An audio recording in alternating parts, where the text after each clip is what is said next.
Marketing Square. Bienvenue sur Marketing Square, le rendez-vous du gros marketing. Le gros, c'est un marketing qui sort des clous, qui se réinvente, qui se renouvelle.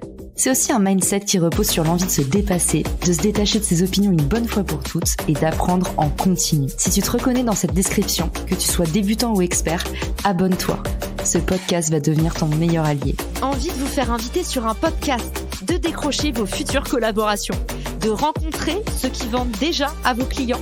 Richmaker, c'est le nouveau réflexe malin pour développer sa croissance sans dépenser un bras en publicité. Rendez-vous sur richmaker.com ou dans les ressources de cet épisode pour déclencher vos futures opportunités. Bonjour à tous et bienvenue dans ce nouvel épisode de Marketing Square. Vous êtes beaucoup à m'écrire tous les jours, à me dire on est créateur et on a envie de faire grossir notre audience. Que vous soyez une marque personnelle ou professionnelle, vous rencontrez tous la même problématique. Maintenant, tout le monde sait créer du contenu et l'avenir appartient à ceux qui savent le distribuer. Évidemment, comme toujours, quand on veut distribuer à plus grande échelle, on peut faire de la publicité et investir des budgets pour devenir plus visible. Mais moi, ce que je trouve plus fort que tout, c'est trouver des voies de collaboration. La publicité est un bon modèle, mais comment faire quand on a un petit budget ? Pour ça, rien de tel que la collaboration. La collaboration, je vous en parle depuis 2 ans, c'est le moyen le plus efficace, vertueux et durable d'exploser votre croissance. Tout de suite, découvrez 5 idées malines pour les créateurs qui veulent décupler leur visibilité et leur audience. La première méthode que je vais vous communiquer, c'est tout simplement cette bonne vieille collaboration. Et oui, vous pouvez rentrer en contact avec d'autres créateurs, d'autres marques de votre écosystème pour créer des contenus ensemble. Pour ça, il vous suffit d'identifier à quelle autre marque rêve votre client idéal. Si vous êtes une marque de vernis, essayez de deviner quelle marque d'escarpin votre cliente idéale rêve de s'acheter. Si vous êtes un logiciel dans le B2B, essayez de craquer quels autres logiciels sont affinitaires ou complémentaires aux vôtres. Par exemple, en moyenne, les personnes qui ont installé Richmaker ont également un logiciel de cold email comme Lemlist. On a identifié que des personnes qui achètent une solution comme Wallaxy ont tendance à aller sur Refer également. C'est des gens qui doivent faire entrer des clients très vite.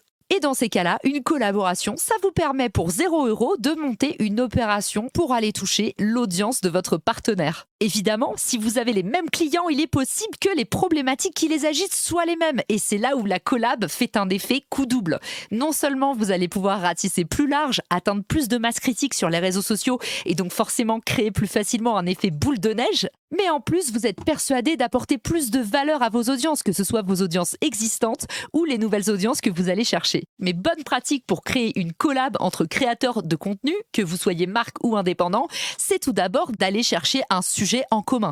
Une question, une problématique qui va tarauder votre audience commune. Faites en sorte que chacun des 2 partenaires puisse y apporter une réponse pertinente et complémentaire. Mon deuxième secret, c'est d'avoir un beau packaging. Il faut qu'on comprenne que cette collab apporte quelque chose de plus et de nouveau à ses audiences. Autrement dit, à vous de jouer pour que les chartes graphiques et les univers de vos 2 marques se mélangent à merveille pour créer un cocktail détonnant.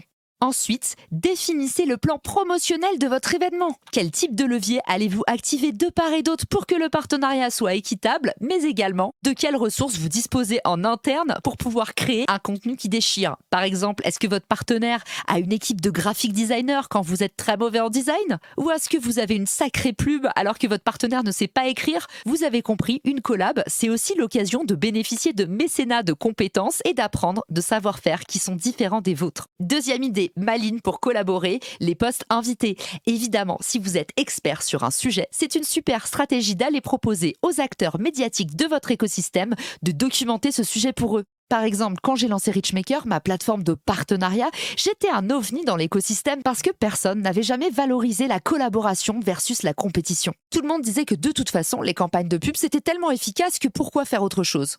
Entre-temps, le Covid est arrivé et a réduit considérablement les budgets marketing et leurs équipes. Moins de ressources et moins de budget, la collab s'annonce comme un passage obligé pour remonter la pente. Les articles invités permettent de faire rayonner votre savoir-faire dans une niche spécifique auprès de plus grands acteurs moins spécialisés.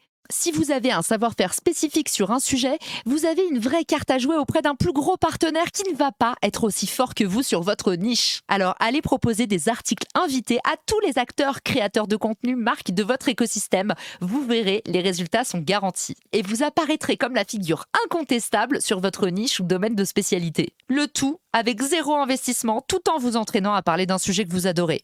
Plutôt pas mal, non ? La troisième opportunité, c'est évidemment de se faire inviter dans un podcast. Aujourd'hui, le podcasting est en pleine explosion. Et pour autant, très peu de podcasteurs font payer leurs invités. L'occasion pour vous de vous glisser dans la brèche et d'aller parler à votre audience cible, l'air de rien. Bien évidemment, quand vous allez vous proposer comme invité dans le podcast, veillez à apporter une valeur ajoutée. Aujourd'hui, tous les podcasteurs reçoivent beaucoup de messages qui disent juste « j'aimerais passer dans ton podcast ». Si vous n'avez pas bien en tête la ligne éditoriale du podcast en question et ce que vous pouvez apporter à ces audiences, c'est perdu d'avance. En revanche, si vous êtes un peu malin et que vous allez documenter sans publicité des sujets d'actualité, vous êtes certain de faire le carton plein. Quatrième idée, les posts croisés. Il s'agit tout simplement de faire un échange de visibilité avec une autre marque ou un autre créateur. Autrement dit, tiens, je pense que ton contenu pourrait intéresser mon audience et vice-versa. C'est un peu ce que je fais tout le temps avec les invités du podcast. En d'autres termes, je repère un contenu qui vaut le détour et je décide de le mettre en avant sur mon podcast. En échange, souvent, les invités repartagent mon podcast et c'est une situation win-win. Ce que vous pouvez faire qui marche hyper bien si vous n'avez pas envie de demander un service, c'est tout simplement, comme d'habitude, de commencer par donner. Allez voir un créateur et proposez-lui tout simplement de le mettre en avant. Avec un peu de chance, vous allez lui taper dans l'œil et il va vouloir pousser aussi votre contenu pour vous remercier. À minima, il viendra commenter et repartager. À son tour, il peut vous mettre en avant. Dernière option de collaboration, c'est tout simplement les mentions. Hyper malin d'aller mettre en avant d'autres créateurs de contenu dans votre propre contenu. Inclure les autres, leur laisser de la place et partager la barque, c'est le meilleur moyen pour donner envie de rejoindre votre aventure. Alors, si vous faites du contenu vraiment inclusif qui met en avant d'autres créateurs, d'autres talents et d'autres marques, vous pouvez vous attendre à un effet papillon colossal. Ces petits gestes font tellement la différence qu'on ne les oublie jamais. Voilà, j'espère que cet épisode vous a inspiré et surtout, j'espère que ça vous a donné envie de partager. N'oubliez pas, le meilleur moyen d'atteindre la croissance, c'est non pas les uns contre les autres, mais c'est bien tous ensemble. Alors, à vous de jouer et j'ai hâte d'avoir vos retours sur cet épisode. Ciao!